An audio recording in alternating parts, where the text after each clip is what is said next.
A suspect believed to be involved in the murder of Memphis rapper Young Dolph is still on the run. He was arrested in Indiana, released, and then never brought back to Memphis for extradition. Action News 5's Ariana Poindexter has been digging into this case.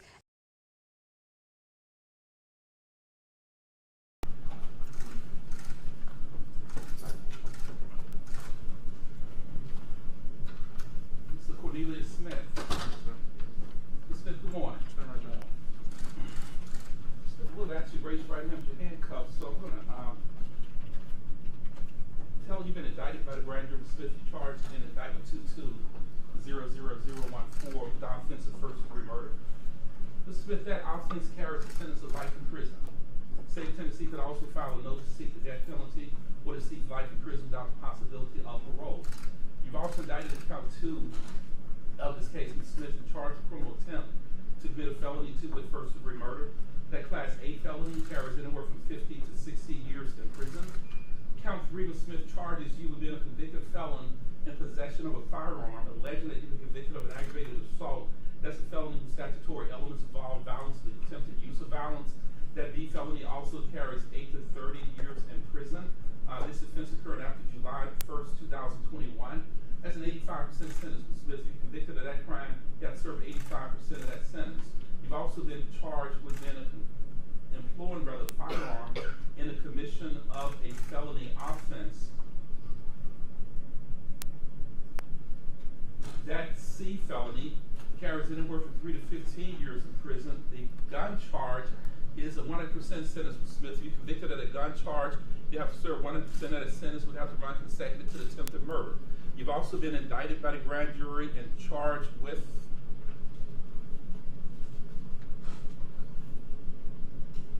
theft of property. And that C felony carries anywhere from 3 to 15 years in prison. Mr. Smith, do you understand what you're charged with, sir? Yes, sir. Mr. Smith, do you have an attorney? We're looking into hiring one right now. You are in the process of trying to hire an attorney right now, sir? Yes, sir. Who's going to hire an attorney for you, Mr. Smith? My family. Have you talked to an attorney yet? Yes, we're looking into hiring. Do you know what attorney you're trying to hire, Mr. Smith? Not at the moment. Not at the moment. How much time do you need in order to get an attorney hired for you, Mr. Smith? About another week. You think you'd have a lawyer in a week, sir? A week and a half, 2 weeks, yes, sir.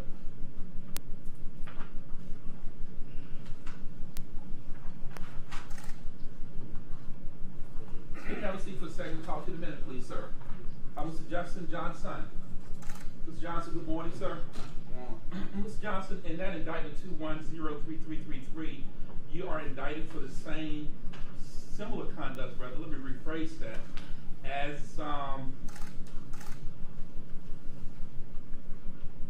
in 22-00014, rather, you're indicted for the same conduct as your co-defendant, Mr. Cornelius Smith. Count 1 charges you with first-degree murder. Again, that carries a sentence of life in prison if convicted. Life under Tennessee law, Mr. Johnson, is construed to be 60 calendar years. You have to serve 51 years of that sentence before you become eligible for release. Attempted first-degree murder carries 15 to 60 years in prison.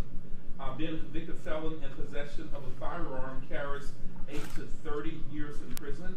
Employing a firearm commission of an attempted murder carries anywhere from 6 to 15 years in prison. That gun charge is 100% sentence, Mr. Johnson. If you're convicted of using a gun or employing a gun in an attempted murder, you have to serve minimum sentence of 6 years at 100%. Those sentences have to run consecutively. You've also been indicted for theft of property. That C felony carries 3 to 15 years in prison. You have a second indictment.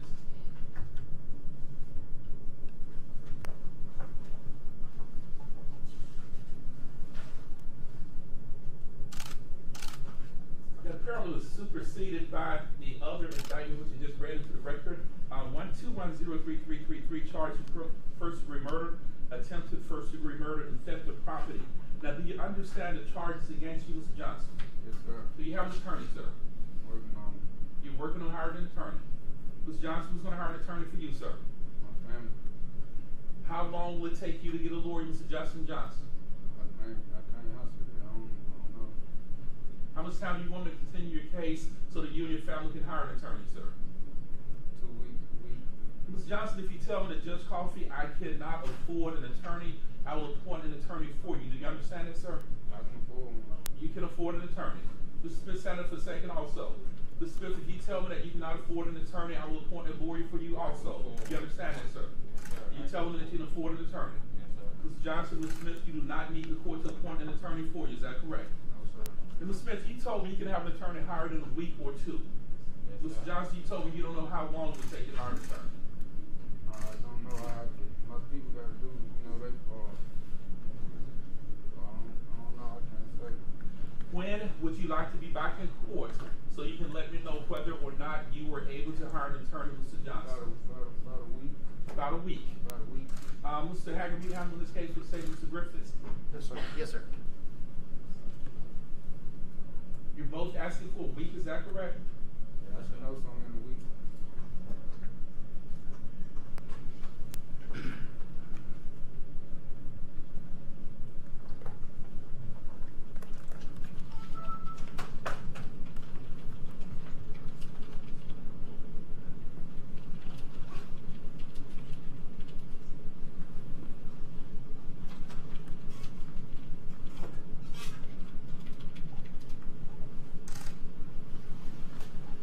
Mr. Hagerman, with Friday of next week, the 28th of January, is the day for you. That's just fine. Yes, sir. Mr. Smith and Mr. Johnson, I'm going to continue your case until Friday, January 28th. That will give you about 9 days to see if you get a lawyer hired. Now, if you come back on Friday, the 28th of January, and you tell me that you cannot afford an attorney, I will appoint an attorney for you. I will appoint a private lawyer for you. Somebody who's qualified to handle the most serious cases in the state of Tennessee. I will appoint a lawyer for you if you tell me you cannot hire an attorney. Now, I cannot let you sit in jail week after week, month after month without an attorney because it would violate your rights. Do you understand that, sir? Ms. Johnson, you have any questions, sir? Ms. Smith, you have any questions? I'll see you both back in court on Friday, January 28th. If you have a lawyer hired, that's fine. If not, I'm going to appoint an attorney for you. You can both step back in the back. Thank y'all for bringing Ms. Smith and Ms. Johnson report for me.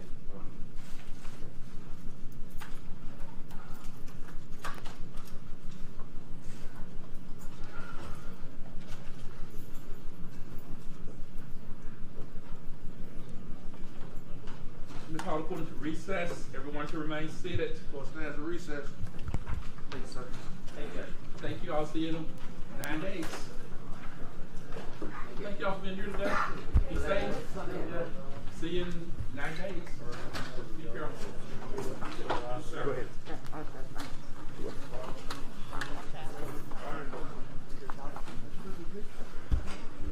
What name or announcement? All right.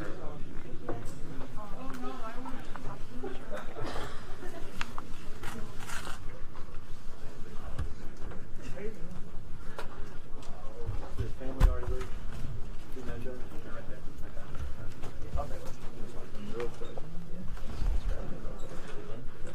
They're right here. Perfect. Turn it on. You mind turning it on? Yes. Is that mine? I don't know. Is that yours? I was about to pick it up.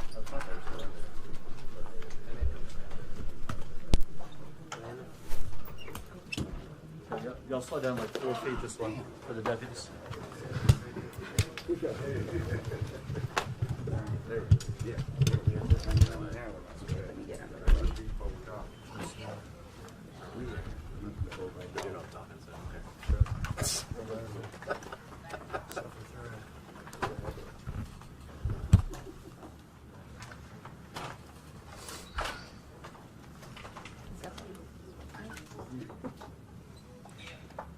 All right, we ready? Step up. Step up. Okay.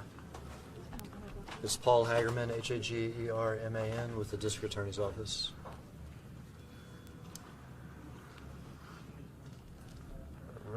Okay, so we saw, but what exactly happened today? Today we had the two defendants, Mr. Johnson and Mr. Smith, in court for the first time on the murder of Adolph Thornton, young Dolph.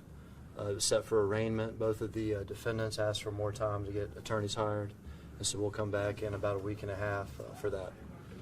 You know, understanding that they don't have attorneys right now, how long can they actually sit in jail? Our judges here try to get people attorneys fast. They don't want them just sitting in jail. Now, these defendants have a right to hire an attorney, of their choosing. Sometimes it can take a defendant up to a month to do that. This judge wants to make sure these defendants have an attorney, sooner rather than later. And so we're coming back in about a week and a half at the request of the defendants. They still have no bond, right? They still have no bond. Understanding that at this point in time, only 2 people have been arrested in regards to young Dolph's shooting. Do we know of any other arrests? Do we know we can move on right now? All I can say is the investigation goes on. Is Mr. Barnett, he was in Indiana in jail. He's charged as an accessory after the fact. Is he back in Memphis? Has he been extradited back? My understanding is he's still in Indianapolis. When is he going to be extradited? Do y'all know? I don't know. Any I don't know. details? Obviously, with this case, we're in the very beginning stages, but in regards to how long this thing will go on in trial, what are we looking at? We're at the beginning stages, the very beginning. This is literally, their first court date, so it's, it's hard to answer that. This is a process, though, as y'all know. Y'all covered these cases before. Once they get attorneys, we'll start from there. We're in a courtroom that moves fast and expeditiously, and we'll just see where we're at month by month. But I think, Memphis wants some closure to this thing, and the family, and we do too. When a case like this, obviously high profile, there's so many rumors, so many people, saying stuff, whatever. Does that make things more difficult on your office? Don't really pay attention much, to the rumors, and I don't have much social media or things like this. I know who the victim was, familiar with him, know what he meant to Memphis and what he symbolized with regard to, being a self-made person and the grit and grind of Memphis, and we need to get some justice in this case. Paul, you've been a very busy man. I'm talking about with the Lorenzo Wright case and now this on your hands. It never gets easy coming in contact with these families, obviously. Well, dealing with the families is, you have to have hard conversations with them, but it's one of the best things about this job is getting to meet these families and talk with them, and they share with you, personal details and things about, the victims, and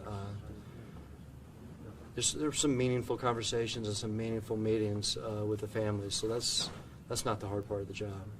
Have you had communication with Dolph's family? I have. Yeah. Anything you can share, or? They're very interested in the prosecution of this case. His mother's actually sick today, so she's not here, but some other family members are here, and they're gonna, I look forward to meeting with all of them pretty soon. Obviously, great detective work and everything, but we talked about 500 tips in this case. Would we be at this point if it wasn't for the public's help? Tips came in from the very start. These detectives worked nonstop. They literally didn't sleep for at least a week or so once this thing happened. I think as far as what has led to the charges and the investigation and things like that, you just have to stay tuned to the various court dates and things like that. So you're still not releasing a motive or anything? At this point, I wouldn't be allowed to comment on stuff like that. Understanding the eyes are on Memphis right now, and the music world, all around the world, just understanding, getting this thing right. Are we at the point where, again, we can go to trial, even though the trial is set, but we can go knowing that these 2 from the DA's office, you all have strong evidence against them? We wouldn't be here without strong evidence against them. We're confident, and y'all saw the video from November 17th when the 2 people shot and murdered Dolph. We got the 2 people in court today. And more arrests could still come? Investigation ongoing. Can we say who was wearing that Bass Pro hat? I couldn't comment on details like that. Since they've been here, have they had any complaints about their incarceration here or anything they've had to say being in jail? I haven't heard from either one of them. Thanks so much. All right, y'all. Thank you. Appreciate it. Thank you all. We'll see you next.